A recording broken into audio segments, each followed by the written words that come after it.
Hace unos años atrás estuvimos asistiendo a la iglesia de la Confra de Laureles, no sé si lo conocen, es una iglesia hermana aquí de Toscana, y allá llegó un adulto, un hombre joven llamado Diego, y Diego comenzó a asistir y meterse a la iglesia y parece ser que había aceptado al Señor, reconocido al Señor Jesús como su Salvador.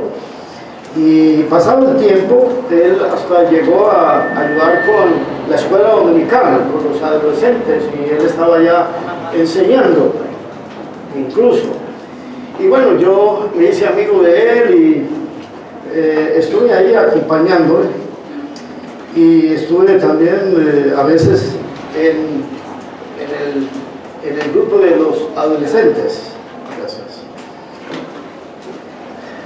Y un domingo me sorprendió un poquito cuando le escuché decir y hablar a los muchachos de que cuando Jesús murió por nosotros, Él perdonó todos nuestros pecados, pasados, presentes y futuros. De tal manera que uno ni siquiera tenía que pedir perdón a Dios a partir de ese momento. Que los pecados que, entre comillas, pecados que cometíamos, ya como seguidores de Cristo no eran pecados, en verdad, porque pues Cristo ya cubrió todo eso y ni siquiera había que reconocerlos. Esto es muy interesante que salga, pues, según mi Biblia, Juan, por ejemplo, dice, si hemos pecado, debemos confesarlo, ¿no? Aún como cristianos.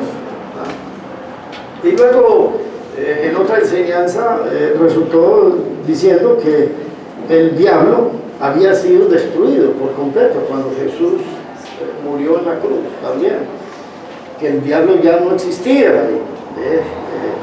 ¿De dónde sale este hombre con estas cosas? Porque según lo que dice Pedro, el diablo anda como león rugiente, a ver quién va a devorar.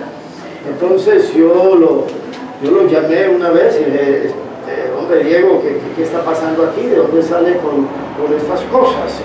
Y bueno, resulta que, y no recuerdo los detalles, de pronto los conozco, pero el hombre lo habían invitado a una reunión de los de Creciendo en Gracia y se le pegó y bueno, él hasta llegó al punto de creer que ellos tenían la razón y él quería compartir con toda la congregación nuestra de Toscana, de Laureles, y yo pues y los pastores dijimos pues que lamentablemente así no se podía, ¿no? Que él estaba metiéndose en algo equivocado. Y bueno, Diego salió de la iglesia y no volví a verlo, lamentablemente.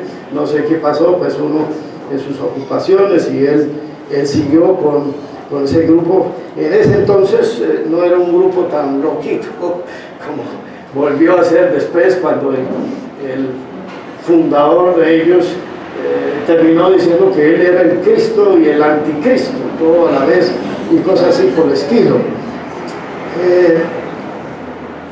Eso nos puede pasar a cualesquiera de nosotros. Nos puede pasar a cualesquiera de nosotros, así como le pasó a Diego. Porque somos muy débiles, somos muy... tenemos temores, nos falta conocimiento y muchas otras cosas. Y así como Creciendo en Gracia se llevó a Diego, hay tantos grupos, no es de sorprendernos. En el mundo dicen que hay hasta 19 religiones primarias, no mayoritarias, de qué escoger cuando uno quiere llevar la vida cristiana, y de esos ¿tú me estás ayudando? Y de esos grupos hay unos grupos más pequeños, 270 grupitos pequeños religiosos, espirituales, de que hacernos parte de que nos están jaloneando, ¿no? Y miran esta cifra acá, hay dicen hasta 34.000 grupos, entre comillas, cristianos, rondando aquí este mundo. Y entonces no es de sorprendernos que muchos o algunos de nosotros nos encontramos frente a un tal o cual grupo, una cofradía toscana, y nos jalan y nos pegamos y ahí estamos, ¿verdad? Pues en Colosenses encontramos no la misma situación, no había tantas religiones y grupos cristianos, pues la iglesia apenas estaba arrancando, pero desde los primeros días en la vida del cristianismo surgieron grupos diferentes llamándose cristianos. Y en Colosas, en el pueblo de Colosas, no era la excepción, donde dentro casi de la misma iglesia surgen grupos o personas que comenzaron a predicar y enseñar otras cosas. Entonces Pablo, aquí en el capítulo 2, y yo les invito a abrir sus Biblias, esto es muy importante que tengan sus Biblias, porque hay mucho detalle aquí esta mañana. Vamos a ver si terminamos por ahí a las 3 de la tarde, para que vayan y llevan ese detalle a los padres. No, vamos a tratar de hacer eso un poco rápido, pero el pastor ya predicó el capítulo 1, y aquí en el capítulo 2 es donde Pablo en verdad llega a hablarnos, ¿no?, de esta situación que se estaba presentando no solo ahí, sino en otras iglesias, y él busca advertirlos. Como digo aquí Pablo en Colosenses 2, lucha a favor de la vida de los cristianos, de la iglesia, de la confra de Colosas, y advierte sobre 3 peligros para su o nuestra permanencia y crecimiento en la fe. Incluso aquí en Colosenses 2.1, aquí lo tengo, pero ustedes también lo pueden mirar en sus Biblias, porque quiero que sepáis que gran lucha tengo por vosotros y por los que están en la Odisea y por todos los que no me han visto en persona, para que sean alentados sus corazones unidos en amor, alcancen todas las riquezas que proceden de una plena seguridad de comprensión, resultando en un verdadero conocimiento del misterio de Dios, es decir, de Cristo, en quien están escondidos todos los tesoros de la sabiduría y del conocimiento. Ahí está, Pablo dice: mira, estoy aquí luchando por ustedes porque quiero que conozcan, o que quieran o permanezcan, y que tengan la plena seguridad de conocimiento, el verdadero conocimiento que es Jesucristo. Pues yo me pregunto, a nosotros, ¿qué nos importa realmente la verdad de Cristo, acerca de Cristo? Porque pues no sé si ustedes conocen mormones, por ejemplo. Los mormones son gente muy buena, son gente sanita, ¿verdad? Lo mismo testigos de Jehová, que son otro grupo aparte, son por lo general buenas personas, pues uno no vive con ellos, pero son gente muy decentes, ¿verdad? Igual podríamos decir a otros grupos. Y entonces, ¿por qué se revuelca en todo caso Pablo con los de Colosas? Dice: mira, yo quiero que ustedes conozcan la verdad y permanezcan en la verdad. Y él viene entonces a advertirnos, ¿no? Yo creo que es importante destacar, ¿verdad?, que el cristianismo bíblico, histórico y evangélico es una creencia de vida espiritual singular y único. Singular y único, no ecléctico. No sé si conocen esa palabra ecléctico, casi no lo usamos en el diario vivir, pero el ecléctico es el que toma de muchos lados, ¿no? El que que coja de aquí, coja de allá y lo mezcla y forma sus creencias, sus ideas. Pues el cristianismo es incompatible con cualquier otra filosofía, cualquier otra religión. Y no porque nosotros nos pinchamos y nos creemos, ¿verdad? Sino que porque Jesucristo mismo, ¿verdad? Y Pablo establece lo que dice aquí sobre estas palabras de Jesucristo, me parece, donde Jesús dice en Juan 14:6, porque yo soy el camino, la verdad y la vida. Nadie viene al Padre sino por mí.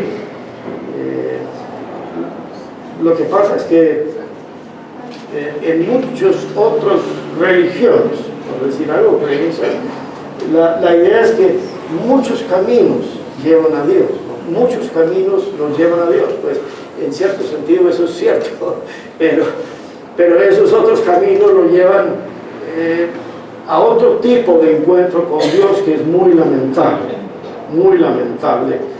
en donde recibiremos la condena y la ira de Dios, porque no estamos en Cristo. Y bueno, recordemos la conversación entre Jesús y Pilato, en donde Jesús dice: para esto he venido al mundo, para dar testimonio de la verdad.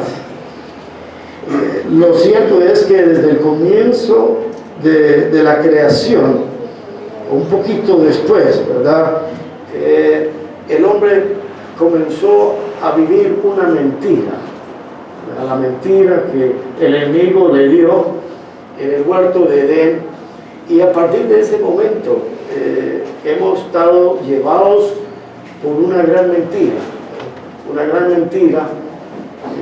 entre otras cosas, que dice, ¿verdad?, que yo puedo con mi hijo, yo puedo con mis esfuerzos, con mi vida, ganarme lo que sea, ¿no? Incluso, entre comillas, la vida eterna. Pues aquí lo que encontramos es lo que eruditos que miran a Colosas, la carta de Colosenses, la herejía de Colosas. Pues aquí Pablo no menciona nombres, no menciona grupos como tal, pero sí encontramos en estas palabras de Pablo una referencia clara a personas o ideas que se estaban formando entre esa iglesia y otras. En ese entonces, ideas que estaban desviando, descarrilando los creyentes de Colosas. Y pues en cierto sentido, no quiero pues enredarnos demasiado aquí, pero lo que estaba pasando es lo que nosotros llamamos aquí un gnosticismo incipiente, ¿no? El gnosticismo, pues hoy en día uno puede encontrar grupos gnósticos, ¿no? Aquí en Medellín tienen sus sedes y todo eso, pero en ese entonces, con el surgimiento del cristianismo, resulta personas mezclando filosofías paganas con el mismo cristianismo, de tal manera que ellos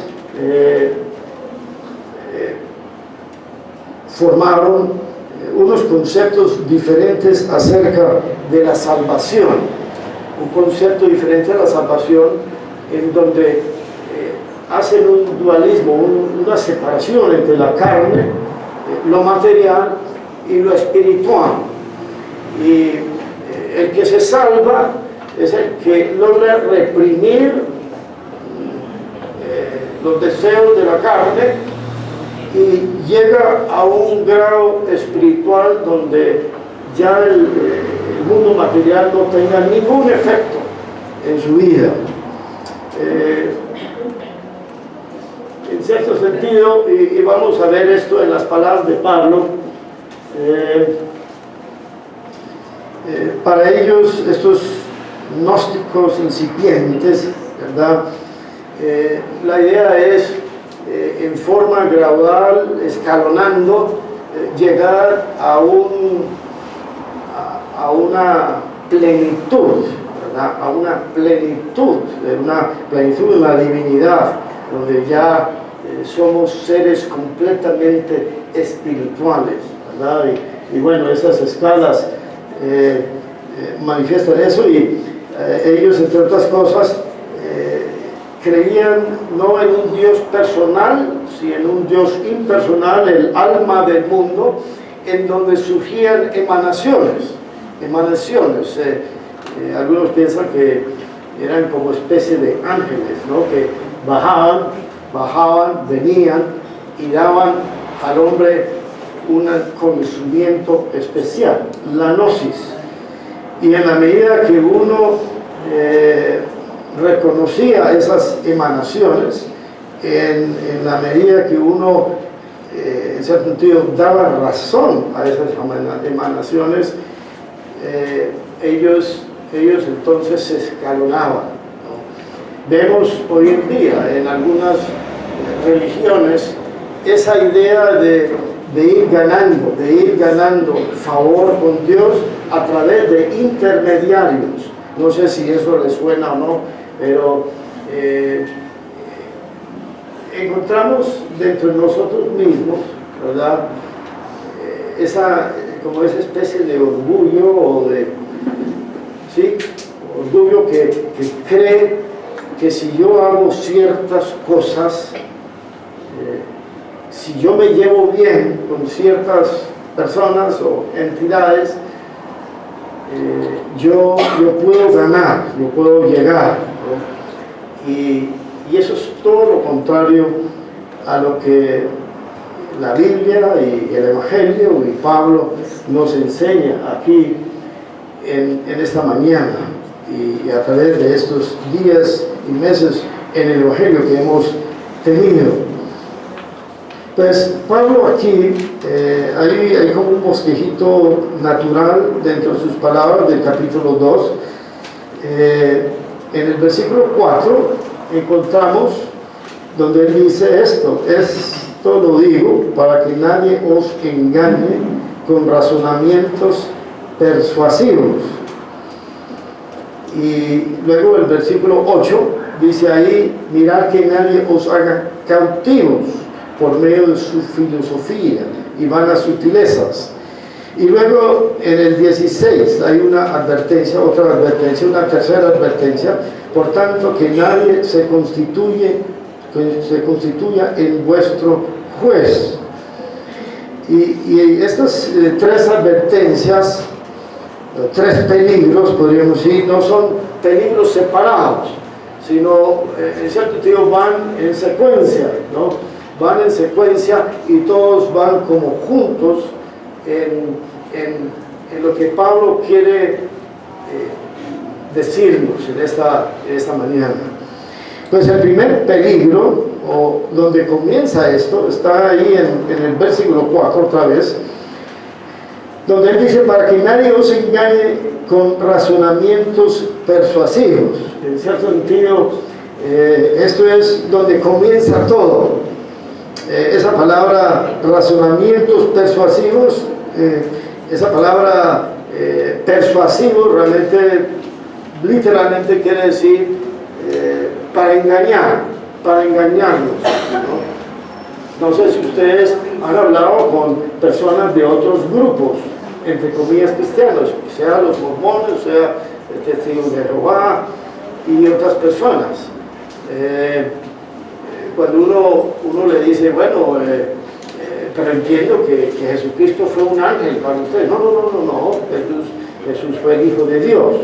Ellos rápidamente se corrían esa idea en nuestras mentes, pero es para engañarnos, realmente, es para engañarnos, porque en la teología de los testigos de Jehová, tanto como los mormones, como otros grupos, Jesús no es literalmente el Hijo de Dios, la segunda persona de la Trinidad, que no tuvo comienzo ni tiene fin, ¿verdad? Para ellos Jesús era un ser creado, igual a un ángel y cosas así. Pero si uno de primera les pregunta, ellos van a negar eso, ¿verdad? Porque ellos saben que eso es un problema que tienen no solo bíblicamente, sino con nuestras tradiciones, que siempre, y la Biblia es muy claro con eso, Jesús ha sido y es el Hijo de Dios, el Hijo divino de Dios, pero ellos buscan como cambiar la terminología, las palabras para engañarnos. Y entonces Pablo dice, ojo que nadie os engañe con razonamientos persuasivos, ¿verdad? Entonces en el versículo 6 dice, por tanto, de la manera que recibiste a Cristo Jesús, el Señor, así andad en Él firmemente arraigados, edificados en Él y confirmados en vuestra fe, tal como fuisteis instruidos. Entonces, frente a esa amenaza, ese peligro de una persona venir y embolatarte, seguramente estos que creciendo en gracia le embolataron a Diego, ¿no? ¿Qué dice Pablo, no? No lo dicen tantas palabras, pero él dice que vemos que Cristo es la base, ¿verdad? Cristo es la base, el punto de partida de lo que es racional y coherente. Ellos nos vendrán a embolatarnos con cosas, ¿verdad? Hasta de pronto con textos bíblicos, pero lo principal aquí es nuestro conocimiento de Jesucristo, ¿verdad? Él es esa base, no son los razonamientos, sencillamente es la persona y la obra de Jesucristo. Entonces, ¿qué dice Pablo? Él dice aquí a los de Colosenses y a nosotros, ¿no? Que nosotros debemos arraigarnos en Cristo, debemos edificarnos en Él. Él aquí usa dos metáforas, ¿no? El del árbol firmemente arraigado, como un árbol que tiene muchas raíces, y edificados en Él. La verdad es que estos grupos nos pueden coger fuera de casilla, ¿no? Porque nosotros no estamos arraigados, ¿verdad? Nos pueden persuadir fácilmente, porque las raíces están como así en nuestro conocimiento de la palabra de Jesucristo, ¿verdad? Y nuestra relación con Él. Por eso es tan importante esa comunicación con el Señor a través de su palabra a diario, ¿no? Esa oración, las clases aquí en Toscana, ¿no? Los viernes y bueno, no decir aquí los domingos también, aunque de domingo a domingo es muy poquito lo que recibimos en verdad. Y yo no sé si ustedes o nosotros, pues yo crecí estudiando la palabra todos los días, ¿no? Así me inculcaron mis papás y yo les chuto ese reto también. ¿Qué tal esas raíces? ¿Tan profundas o muy superficiales? Entonces, ojo con esos argumentos engañosos, ¿verdad? Bueno, aquí llegamos al versículo 8, donde encontramos el segundo peligro, advertencia de parte de Pablo.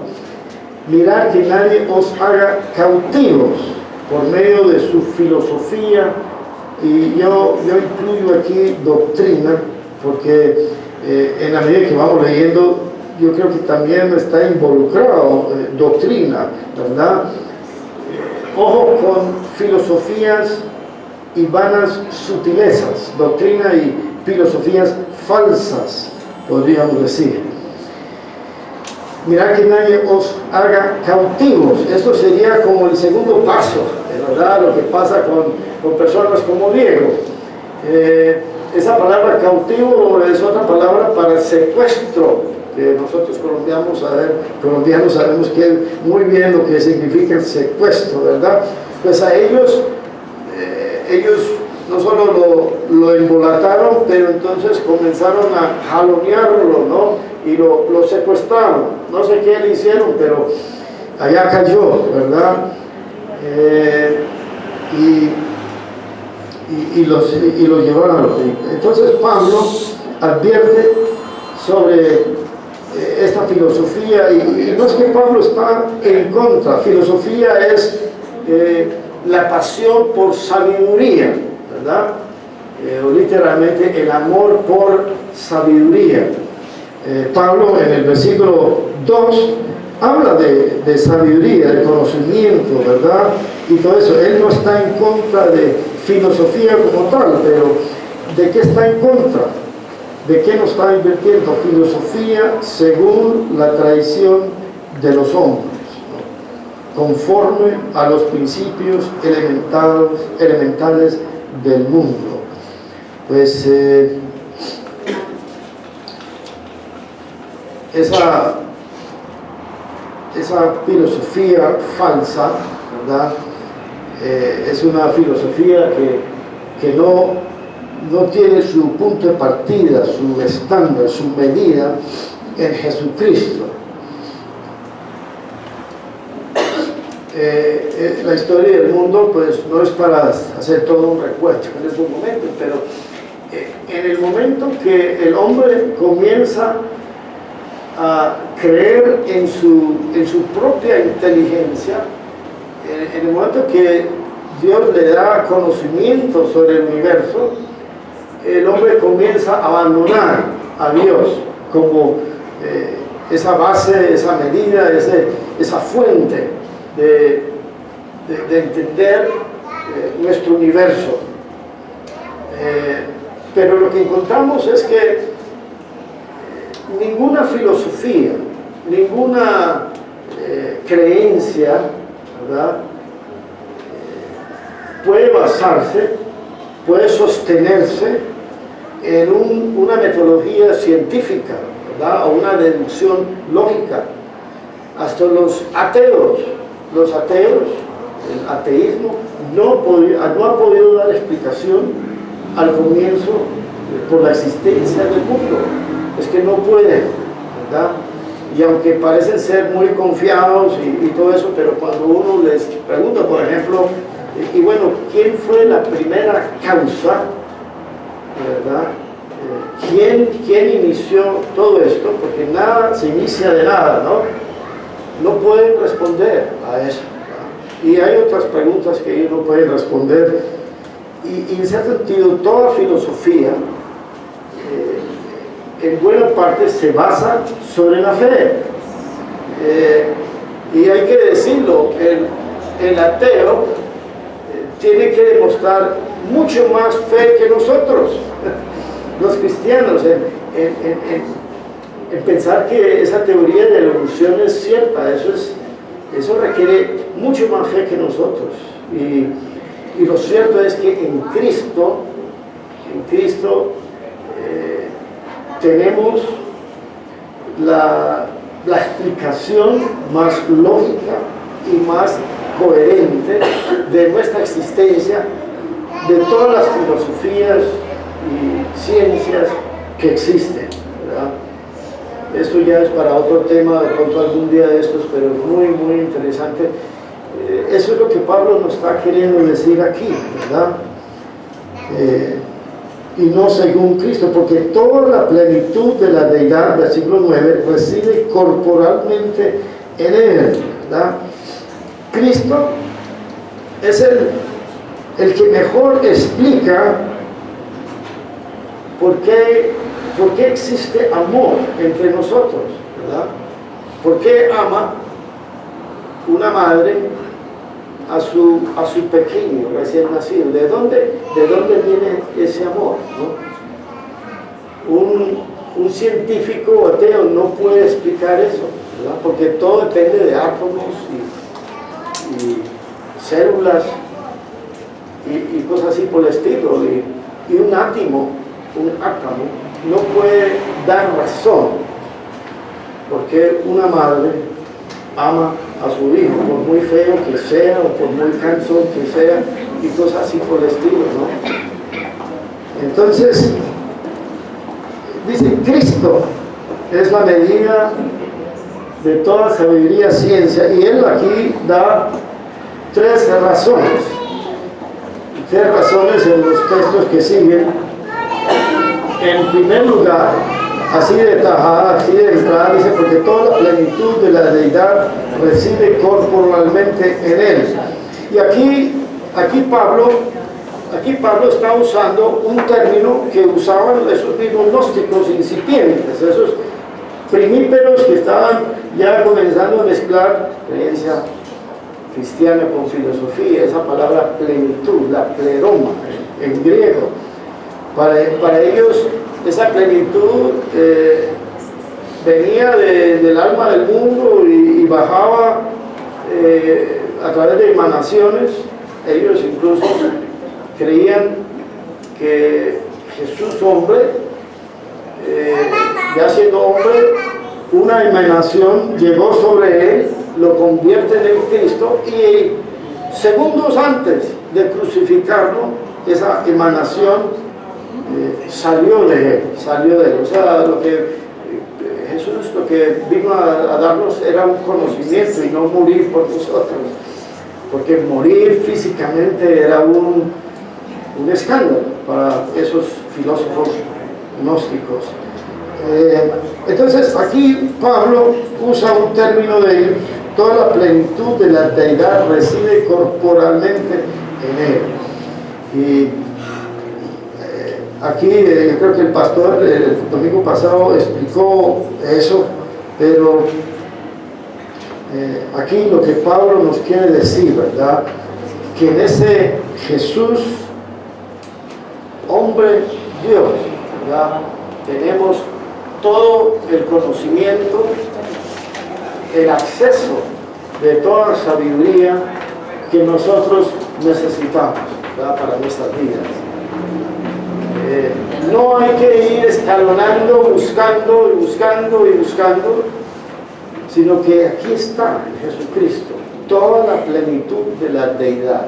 Todos los recursos celestiales, divinos, están a nuestra mano, ¿verdad? En Jesucristo. No hay que ir buscando, ¿verdad? Porque aquí en Jesucristo radica toda la plenitud de la deidad. En el versículo 10, él da otra razón, porque habéis sido hechos completos en Él, que es la cabeza sobre todo poder y autoridad. Ha sido hechos completos en Él. Es como decir, como digo aquí, que en Él está satisfecha toda necesidad espiritual que nosotros podríamos tener. Yo no sé si a ustedes les pasa esto, pero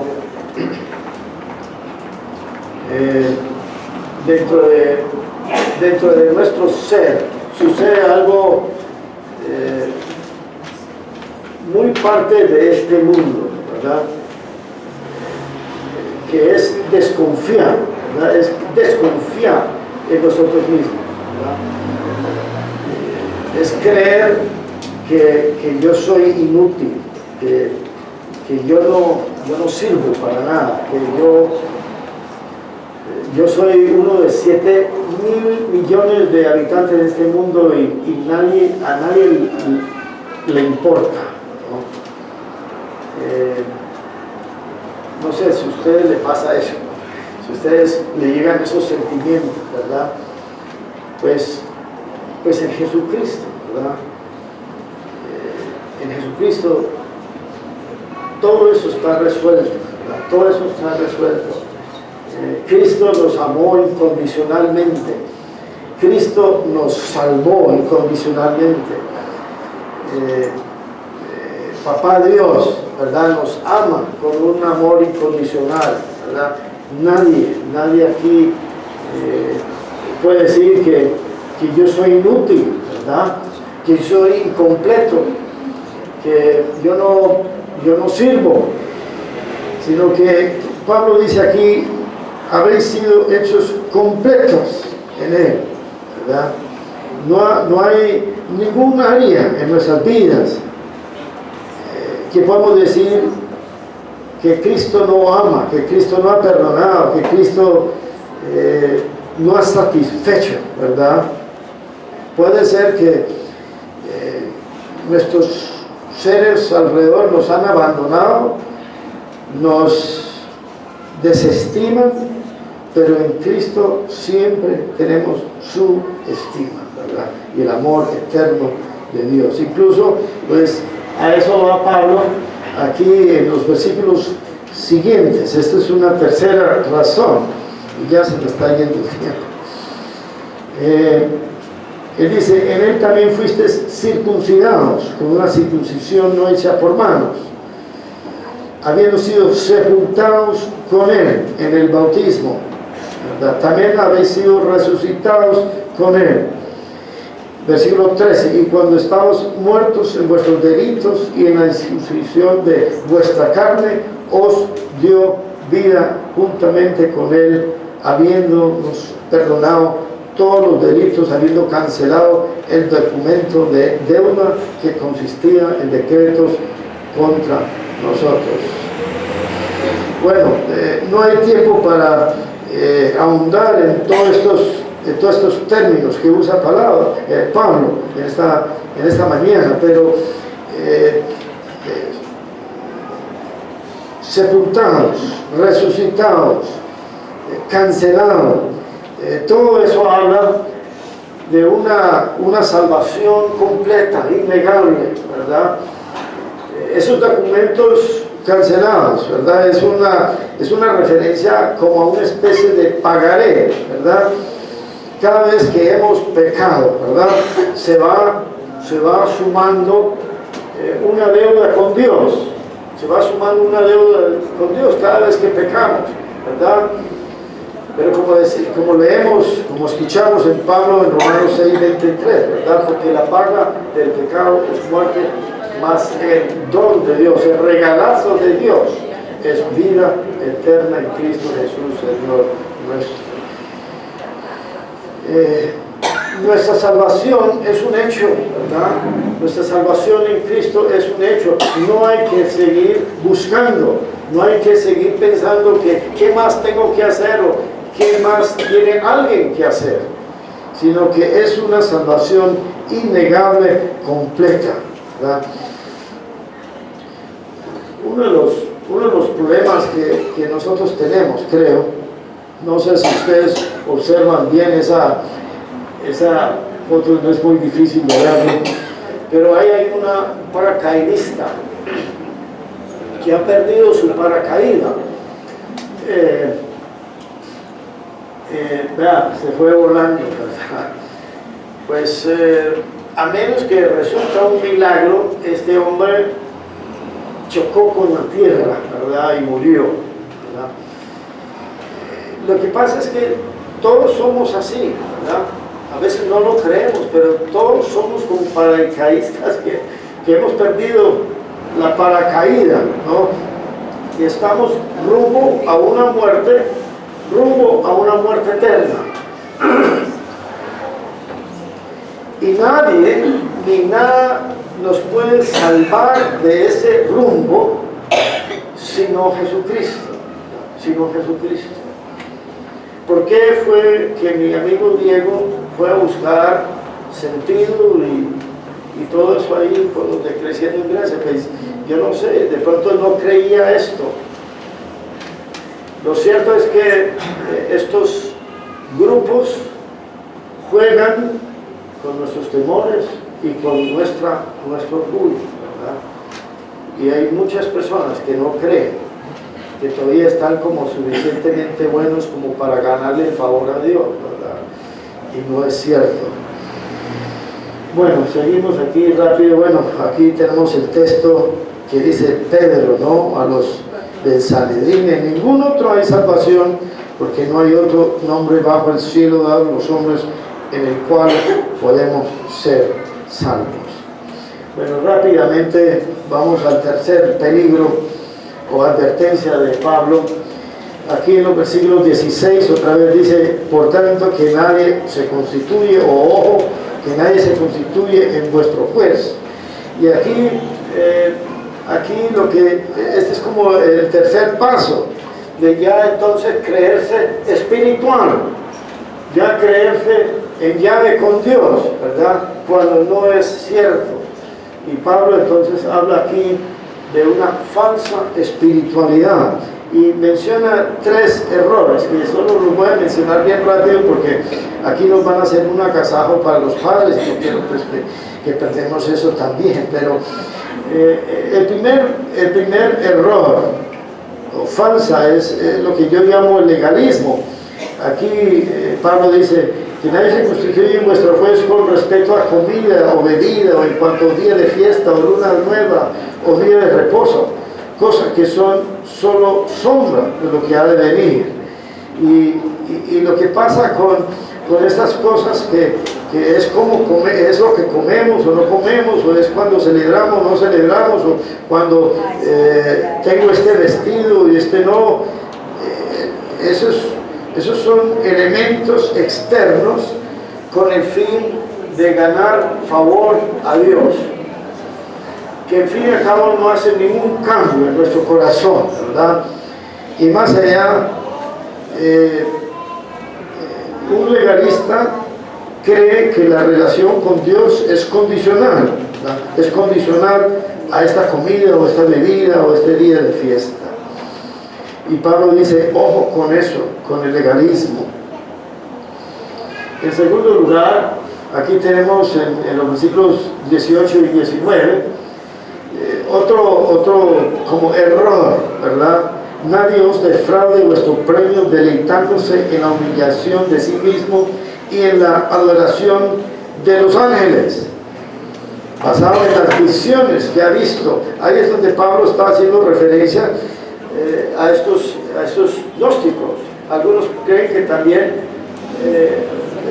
había surgido una especie de misticismo entre judíos, donde ellos buscaban esa visión del trono de Dios, como Isaías y Ezequías, y creían que ángeles tenían como la clave, así como nosotros tenemos la clave para nuestro cuenta bancario, o el celular, o el email, que estos ángeles tenían la clave para llegar allá a esa euforia, a esa visión, y entonces había como una secta de adoración de los ángeles, ¿no?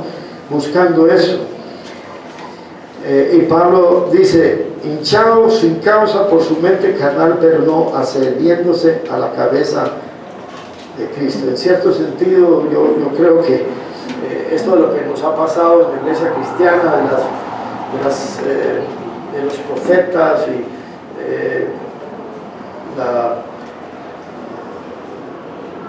la importancia que le damos a ciertas acciones espirituales, el hablar en lenguas, las profecías. Le damos como ideas, creemos que ellos se creen superiores, y Pablo dice no hay ningún posición o experiencia mística que nos hace mejores cristianos que otros, sino que es sencillamente esa relación con Cristo. Y luego aquí un tercer error en los versículos 20 al 23. Si habéis muerto con Cristo a los principios elementales del mundo, ¿por qué, como si aún vivierais en el mundo, os sometéis a preceptos tales como no manipulas, ni gustes, ni toques, y etcétera? El ascetismo, ¿verdad? Es como una especie de autoflagelo, ¿no? Es una autodisciplina que nos imponemos en formas externas, ayunos y otras cosas, con el fin de ganar otra vez cancha con Dios. Pero como dice Pablo aquí, estas cosas tienen la verdad, la apariencia, versículo 23, pero carecen de valor alguno contra los apetitos de la carne, ¿no? Esa espiritualidad que depende de, ¿verdad?, el legalismo, formas de misticismo, ese autoflagelo del cuerpo, no cambian el corazón del hombre, ¿verdad? No ayudan con la relación con Dios. Y no tienen cabida, porque en Cristo, en nuestra relación con Cristo, ¿verdad?, está satisfecha todas nuestras necesidades, todo nuestro anhelo de nuestra relación con Dios, ¿verdad? Podemos amanecer, bueno, no en Guayabao, pero maluco, deprimidos, ¿verdad? Pero si estamos en Cristo, ¿verdad?, esa maluquera no quiere decir que no estás en relación con Dios, ¿no? Esa relación con Dios está basado en un hecho, en la obra de Cristo y tu fe en Él. No tiene nada que ver nuestros sentimientos, ¿verdad? No tiene nada que ver cómo estoy por fuera, sino ese corazón ceñido a Cristo. Pues Cristo, Él es la fuente, el medio de la verdadera espiritualidad. Bueno, de pronto me toca darles a ustedes esto en otro tiempo, pero vamos sencillamente a la aplicación, ¿verdad? En otro tiempo, pastor, miremos más de frente lo que es una verdadera espiritualidad, pero mira, yo creo que nos cojan desprevenidos a veces estos grupos, porque todavía estamos llenos de temores o de egoísmos, y yo les invito en esta mañana de liberarse de eso, de verdad, de entregar esos temores, de pensar que Dios no te ama, ¿verdad? O pensar que ¿qué va a pasar conmigo cuando me muero? O cosas así por el estilo. No, entrega ese temor, porque ya estamos seguros en Cristo, ¿verdad? En segundo lugar, rápidamente, ¿verdad?, dedícate a crecer espiritualmente. No sé qué tal tu vida en estos momentos, si está dando ese tiempecito cada día a estudiar y buscar de Dios, pero hágalo, ¿no? Otra vez te van a coger desprevenido, ¿no? El que no está profundo con Cristo le lleva el viento, ¿verdad? En tercer lugar, mantente alerta para posibles amenazas. De pronto, si alguien te está invitando a un grupito, pues consúltalo con el pastor, ¿verdad? Y tú mismo esté pendiente, ojo con eso. Y en último lugar, aplica como la regla de la banca de las tres patas. Uno a veces se puede pensar, bueno, ¿será que en lo que yo estoy es cierto? ¿Será que en lo que yo estoy es cierto? Y yo, créanlo o no, cuando era niño mi papá tenía una finca y yo ordenaba vacas. Y usamos esas banquitas así como para ponernos debajo de la vaquita. Era muy conveniente, pero quítale una pata a esa banca y ¿qué hace? Cae, ¿verdad? Muy fácilmente. Y lo que yo siempre aplico en mi propia vida para esto de cuestiones de la verdad, ¿quién tiene la razón? Hay tres factores, tres cosas, como esas patas de esa banca. La palabra de Dios, la tradición histórica de la iglesia y el testimonio del Espíritu Santo. Si esas tres cosas están parados, están allí, entonces uno sabe que está en lo bien, ¿verdad? Hay personas que dicen, por ejemplo, los testigos de Jehová, en su Biblia, dice que Jesús no fue el Hijo de Dios. Pero ¿qué dice la tradición histórica? ¿Qué dicen los padres de la iglesia, los eruditos a través de los tiempos? Que sí, obviamente la Biblia dice claramente que Jesús es el Hijo de Dios. Entonces, está la Biblia, pero también está la tradición histórica, ¿verdad? Y por último, yo creo que es muy importante el testimonio del Espíritu Santo en nuestra vida, ¿no? Uno tiene que creer en el testimonio del Espíritu Santo en nuestra vida. Si esos tres están en acorde, entonces uno sabe que lo que está es la verdad. ¿Okay? Bueno, que el Señor nos proteja, nos guarda, nos mantiene y nos sigue para adelante con esta fe que Él nos ha dado. Vamos a orar.